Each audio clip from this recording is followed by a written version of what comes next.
Matusalém, dentro das vastas histórias da Bíblia, é frequentemente deixado de lado. Matusalém é o humano com a vida mais longa na Bíblia, e podemos imaginar tudo o que ele teria visto, experimentado e aprendido em todos esses anos.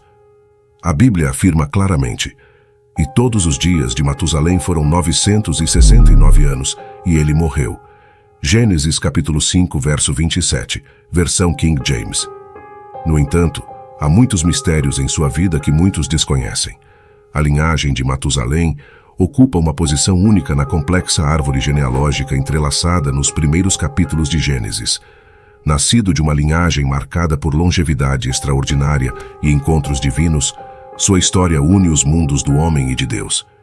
Nesse período, as pessoas viviam centenas de anos. Era uma época diferente em que a humanidade ainda estava intimamente ligada às suas origens, e o mundo era mais jovem e fresco. Adão e Eva tiveram outros filhos e filhas após Caim e Abel, e com o crescimento de sua família, veio o nascimento da própria civilização. A Bíblia diz: depois que ele se tornou pai de Sete, Adão viveu 800 anos e teve outros filhos e filhas. Gênesis 5, verso 4. À medida que as gerações passavam, cada homem gerava filhos e os ensinava sobre os caminhos da terra, como cultivar a terra, cuidar dos animais e como se conectar com Deus. É entre essas gerações iniciais que conhecemos o pai de Matusalém, um homem chamado Enoque. Ao contrário de outros de sua época, que muitas vezes se desviavam de caminhos virtuosos, o pai de Matusalém, Enoque, tinha um relacionamento único e profundo com Deus. Seu pai era um profeta e uma pessoa única, pois ele nunca morreu. Enoque viveu 65 anos e gerou Matusalém. Após gerar Matusalém, Enoque andou com Deus por 300 anos e teve filhos e filhas. Então todos os dias de Enoque foram 365 anos. Enoque andou com Deus, e ele não estava mais na terra, pois Deus o levou. Gênesis capítulo 5, verso 21 ao 24, nova versão King James. Este versículo implica um relacionamento próximo entre Enoque e Deus. Portanto, Enoque viveu em uma família justa. Matusalém, abençoado com uma vida que se estendeu por quase um milênio, tornou-se o avô de outro importante personagem da Bíblia, Noé. Em um mundo que estava se tornando cada vez mais corrompido, Lameque viveu 182 anos e gerou um filho, e chamou seu nome Noé. Noé, como muitos sabem, foi escolhido por Deus para construir uma arca, garantindo a sobrevivência da humanidade durante o grande dilúvio. Em termos simples, Matusalém era filho de um homem que andava tão de perto com Deus que não morreu da maneira usual. Ele era o avô do homem que construiu uma enorme embarcação para salvar animais e seres humanos de um dilúvio gigantesco. A história dessa família não é apenas uma história de longevidade, mas de propósito e destino divinos. Matusalém viveu em uma época de maldade.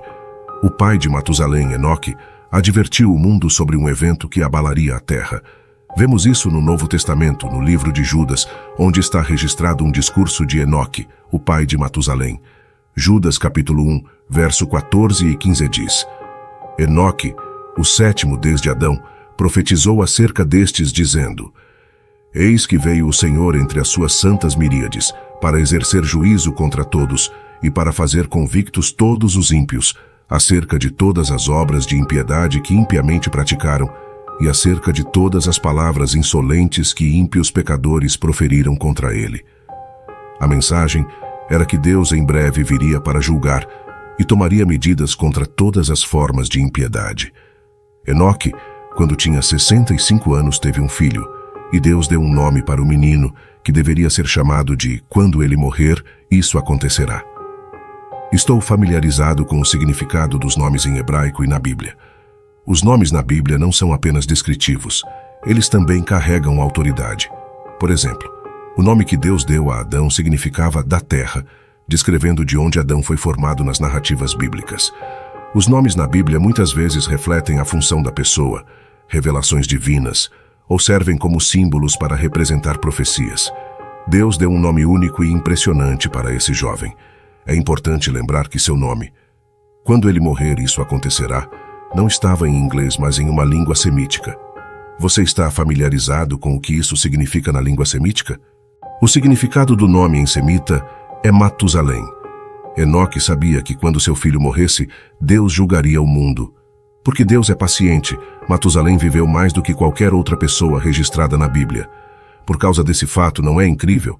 Após 969 anos, Matusalém faleceu, e no dia seguinte começou a chover intensamente, e as inundações começaram. O bisneto de Enoque e neto de Matusalém, chamado Noé, não é apenas conhecido por sua notável longevidade, mas também pelo significado intrigante de seu nome. A Bíblia, através de simbolismo e significado, oferece pistas que apontam para a conexão profunda entre a vida de Matusalém e um evento crucial na história humana. O momento da morte de Matusalém é de grande importância. Essa interligação de nome, destino e profecia oferece uma visão mais profunda do intricado design das narrativas bíblicas, onde cada detalhe, até mesmo o nome, possui significado profundo.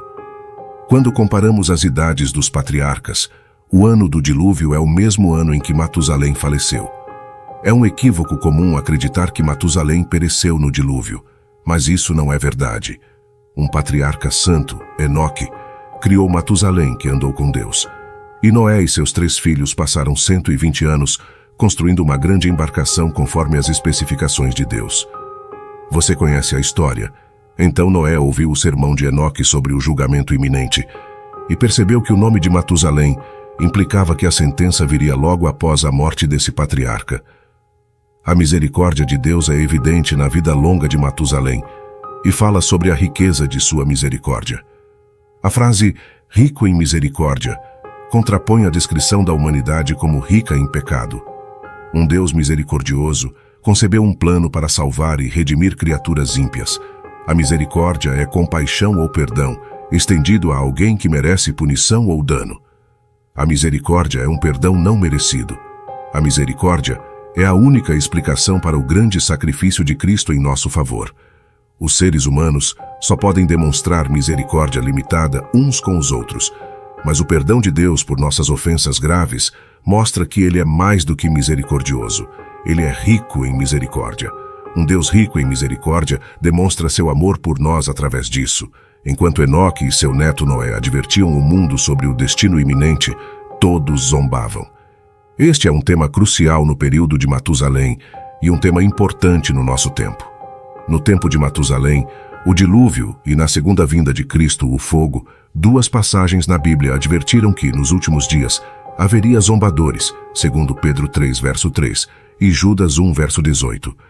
Ambos explicam o que isso significa. Segundo Pedro 3, verso 3 e 4 diz: Antes de tudo, saibam que nos últimos dias virão zombadores com seus zombeteiros, seguindo suas próprias concupiscências, desejos egoístas, e dizendo: Onde está a promessa de sua vinda? O que aconteceu com ela desde que os pais adormeceram? Tudo continua exatamente como no início da criação. Não deve ser surpresa para os cristãos descobrir que há aqueles que ridicularizam a ideia de que Jesus voltará no futuro. Pedro nos informou que haveria aqueles que ririam de nós. Este é o primeiro ponto a se observar. Os céticos devem ter duvidado de Noé, neto de Matusalém, que construiu a arca por 120 anos. 120 anos pareciam muito tempo. Agora vemos a mesma atitude. Esses zombadores têm a mentalidade de que os cristãos têm falado sobre a segunda vinda de Jesus nos últimos 2000 anos, mas ele ainda não voltou. A narrativa que os zombadores espalham se baseia na suposição de que as coisas sempre foram como são agora, e que Deus não fez e não fará nada novo em seu plano para a criação.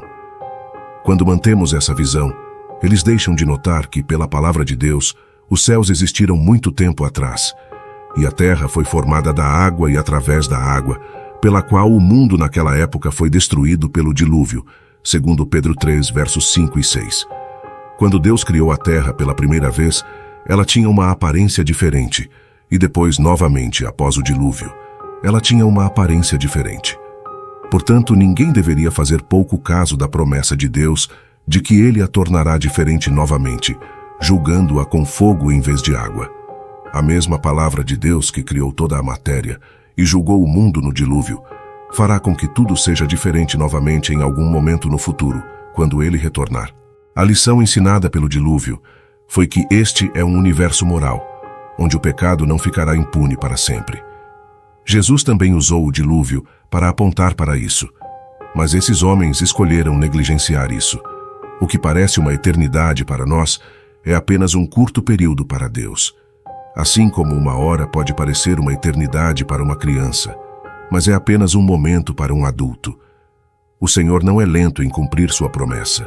Deus é misericordioso, mas a realidade é que Ele cumprirá sua promessa e o fará prontamente, de acordo com o tempo que Ele determinou. Qualquer atraso percebido de nossa perspectiva é devido à longanimidade de Deus, que dá ao homem tanto tempo quanto possível para se arrepender. Agora temos a misericórdia de Matusalém. Um grande número de pessoas que se identificam como cristãs na era moderna está aliviado por Jesus não ter retornado há 10 anos, ou 5 anos, ou 2 anos, ou mesmo 1 ano, ou mesmo 2 meses atrás. Há uma razão misericordiosa no tempo que Deus escolheu. Pedro revelou aqui um pouco do glorioso coração de Deus, que é o mesmo pensamento expresso em Ezequiel 33, verso 11. Digo-vos, como eu vivo, diz o Senhor Deus, que não tenho prazer na morte do ímpio, mas que o ímpio se converta do seu caminho e viva. Assim como a vida longa de Matusalém, o Senhor tem paciência com os perdidos, dando-lhes tanto tempo quanto possível para se arrependerem. Agora, em meio ao ceticismo crescente, vemos um aumento nos escarnecedores em nosso mundo hoje, e vários fatores podem estar contribuindo para esse aumento. Há mais céticos no mundo agora do que nunca. Existem provavelmente várias causas para isso, como o afastamento da sociedade moderna da Bíblia, que perdeu qualquer senso de certo e errado, bom e mal, verdade e mentira. Neste clima, qualquer um que afirme conhecer a verdade é um alvo para os escarnecedores. O mundo de hoje abandonou a Bíblia como guia moral, e isso resultou em uma sociedade sem direção moral, onde a verdade é relativa. Em tal ambiente, aqueles que professam a verdade são alvos principais para os escarnecedores. No tempo de Matusalém, o mundo estava passando por uma transformação sombria, e a humanidade estava se afastando cada vez mais dos caminhos divinos e se aproximando do caos. Em um mundo onde as coisas estavam piorando, havia um homem justo chamado Noé, que encontrou graça perante os olhos do Senhor. A Bíblia descreve o mundo antes do dilúvio como um lugar de grande perversidade e maldade, onde as pessoas estavam consumidas por seus desejos e faziam o que queriam, independentemente do custo para os outros. Não havia honestidade, integridade ou bondade, apenas engano e manipulação. Em tal ambiente, famílias não eram refúgios de amor e apoio, mas campos de batalha de enganos e traições. Os vizinhos não se cuidavam, mas procuravam explorar uns para com os outros. Os governos não eram instituições de justiça, mas sistemas de opressão que mantinham o poder dos poderosos sobre os fracos. Nesse contexto, Deus viu a maldade da humanidade, mas mesmo em meio a esse capítulo sombrio da história humana, havia uma esperança, um homem chamado Noé, que encontrou graça para com os olhos do Senhor. Gênesis 6, versos 5 ao 8. Enquanto o mundo continuava em sua perversidade, Noé e sua família se prepararam para a tempestade prometida, e nos dias finais da era pré-diluviana, a longa jornada de Matusalém na Terra também chegou ao fim, marcando simbolicamente o encerramento de uma era antes que as águas se erguessem para recuperar a Terra. No início dos capítulos de Gênesis, especificamente em Gênesis 6, verso 1 ao 5, a Bíblia pinta um retrato do mundo antes do dilúvio. A Terra não era um lugar de paz ou bondade, mas estava cheia de pecado, violência e corrupção moral. Imagine um mundo onde as pessoas são consumidas por seus desejos, sempre buscando fazer o que quiserem, independentemente do custo para os outros. Honestidade, integridade e bondade não são virtudes celebradas ou mesmo compreendidas. Em vez disso, engano e manipulação governam o dia. Todos estão fora de si mesmos, e a própria sociedade é despedaçada pelo egoísmo e maldade. Nesse ambiente, as famílias não são santuários de amor e apoio, mas campos de batalha de enganos e traições. Os vizinhos não cuidam uns dos outros, mas buscam explorar uns com os outros. Os governos não são instituições de justiça, mas sistemas de opressão que mantêm o poder dos poderosos sobre os fracos. No início dos capítulos de Gênesis, especificamente em Gênesis 6, verso 1 ao 5, a Bíblia pinta um retrato do mundo antes do dilúvio. A terra não era um lugar de paz ou bondade, mas estava cheia de pecado, violência e corrupção moral. Imagine um mundo onde as pessoas são consumidas por seus desejos, sempre buscando fazer o que quiserem, independentemente do custo para os outros. Honestidade, integridade e bondade não são virtudes celebradas ou mesmo compreendidas. Em vez disso, engano e manipulação governam o dia. Todos estão fora de si mesmos, e a própria sociedade é despedaçada pelo egoísmo e maldade. Nesse ambiente, as famílias não são santuários de amor e apoio, mas campos de batalha de enganos e traições. Os vizinhos não cuidam uns dos outros, mas buscam explorar uns com os outros. Os governos não são instituições de justiça, mas sistemas de opressão que mantêm o poder dos poderosos sobre os fracos. Era nesse contexto que Deus viu a maldade da humanidade. Mas mesmo em meio a esse capítulo sombrio da história humana, havia uma esperança. Um homem chamado Noé, que encontrou graça perante os olhos do Senhor. Enquanto o mundo continuava em sua perversidade, Noé e sua família se preparavam para a tempestade prometida. E nos últimos dias da era pré-diluviana, a longa jornada de Matusalém na Terra também chegou ao fim, marcando simbolicamente o encerramento de uma era antes que as águas se erguessem para recuperar a Terra.